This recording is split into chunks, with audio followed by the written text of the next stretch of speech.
Air Force One is everything an aeroplane is and deserves everything. It represents a country's power, leadership, and international influence. But in 2025, the myth surrounding this aircraft comes to light, and what lies beneath is nothing short of a disaster. Boeing 747s have special equipment. Only America's top executives and Trump use them. The two Boeing 747-200Bs built in the 1980s are the current VC-25As, which are now being replaced by new aircraft. That is why the VC-25B program was launched years ago, with the aim of creating a new generation of presidential command aircraft. However, this project has struggled to reach the heights it promised, a strategic necessity or an engineering nightmare. After extensive discussions with then-President Donald Trump, Boeing was to produce an aircraft exclusively for Trump in 2018. Based on the 747-8 platform, the new VC-25Bs were intended to be the world's most sophisticated and secure flying command centers. Features would include aerial refueling capability, radar-absorbing coatings, and nuclear-proof communication systems. However, the project was significantly off course. The construction of the aircraft was suspended due to the pandemic. There were numerous delays due to labor shortages, test failures,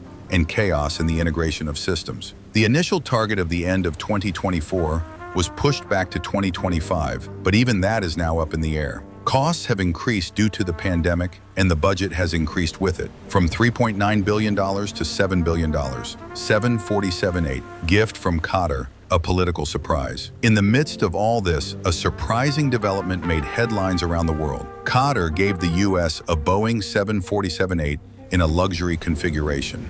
With its bedrooms, conference areas, and gold-colored accents, the aircraft was intended to be a flying palace. It is currently being considered by the Pentagon as a short-term solution. The problem is that it is currently only a private jet. To become a real Air Force One, hundreds of systems would have to be integrated, from military communications to electronic countermeasures. The estimated cost is $1 billion. They are not thinking about this in the long term. Realism and security now. An important conundrum arises. The president expects Air Force One to be completely safe, but none of the options currently available are really ready. It may be possible to convert the Qatari aircraft quickly, but would it be safe enough?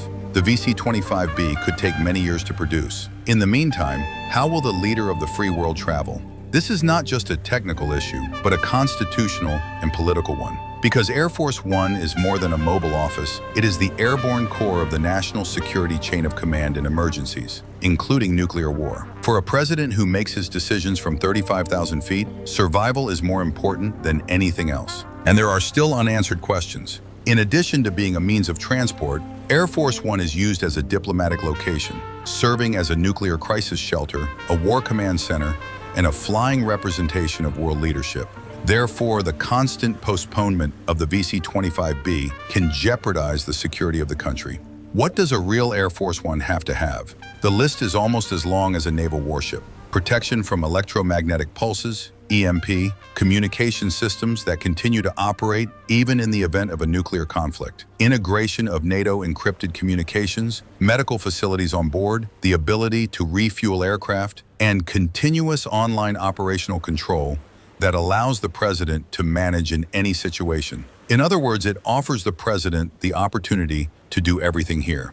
The VC-25B is built for this kind of infrastructure. However, the capable jet, the Qatar 747-8, provides not only a long range and an opulent cabin, it lacks radar jammers, command capabilities, and defense systems. We can call it a base machine that can fly, but there's nothing else to do. Plan B, a short-term jet, a long-term danger? According to some Pentagon officials, this aircraft with VIP configuration can be used as a temporary Air Force One. But turning this flying palace or base into a secure presidential aircraft is as much a strategic and diplomatic risk as it is an engineering feat. Because everyone is familiar with this aircraft. They realize that Qatar gave it to them, and they have learned what has been done and what has not been done, or what has been done in it. Geopolitical message, resilience or weakness. How will the world view this short-term solution? It could send a message to adversaries such as China or Russia that the American presidency is now flying an inadequately equipped aircraft. Air Force One, a sign of strength, may now be inferior to other countries. Or could this crisis show Washington's resilience and fortitude? Politically and economically, the unfinished VC-25Bs are becoming a burden. However, the question of whether the temporary 747-8 is sufficient will probably continue to dominate public and media discourse in the coming months. There is a question that confuses everyone, and you can easily think about it. Will the president be safe on this aircraft, and will we be safe? The U.S. Air Force and Department of Defense face two challenges by summer 2025. The VC-25B program is still incomplete as it approaches its 10th anniversary. The 747-8 procured from Qatar is ready. It needs to be completely converted to meet mission requirements. Option 1, wait until the VC-25B arrives. The first delivery is expected to take place in 2027, but even that is not certain. As tests continue, Boeing engineers are trying new things on the aircraft as time progresses. In addition to the incomplete integration of the cabin, the installation of numerous vital defense systems is still pending. In addition, Boeing has tied its reputation to this project following the 737 MAX crisis. They cannot afford to make another mistake. However, the country does not have the luxury of time. The president has concerns because he himself plans to fly in 2026 plans to rally. Option 2, make the 747-8 an interim Air Force One. There is something that makes this option attractive. A jet is ready for takeoff, but converting it into an Air Force One is almost as expensive as creating one from scratch. Upgrades totaling more than $1 billion include wireless command infrastructure, cybersecurity systems, EMP shielding, armor plating, and more. And above all, time. Since this conversion could take 18 to 24 months, the aircraft will not become operational until late 2026 at most. What about a third option? Another option being discussed in Washington is to extend the life of the existing VC-25A aircraft by upgrading it rather than building a new aircraft. This could provide a temporary solution until new jets are ready. However, these aircraft are more than 30 years old. Fuel efficiency is far below current standards, spare parts are hard to find, and maintenance costs are very high. In reality, they still use cassette communication systems for their operations. When will America be able to take off? There is one thing that unites all the options. None of them are ready yet. This is where leadership, perception, and security come together. In a world of political unrest, threats of war, and economic instability, the President of the United States needs to be safely in the air. The delay of Air Force One creates an insecure gap in this chain of assurance. And one question is now being asked aloud in the safe rooms of the White House, the briefing rooms of the Pentagon, and the corridors of Washington. At 35,000 feet, is America really alone? When can America take off? All options have one thing in common. None of them is ready yet. This is the intersection of security, perception, and leadership. In a world of political turmoil, threats of war, and economic instability, the President of the United States must be able to fly safely at all times. The delay of Air Force One creates an unsafe gap in this chain of assurance. In the briefing rooms of the Pentagon, in the safe rooms of the White House, and in the corridors of Washington, one question is now spoken aloud.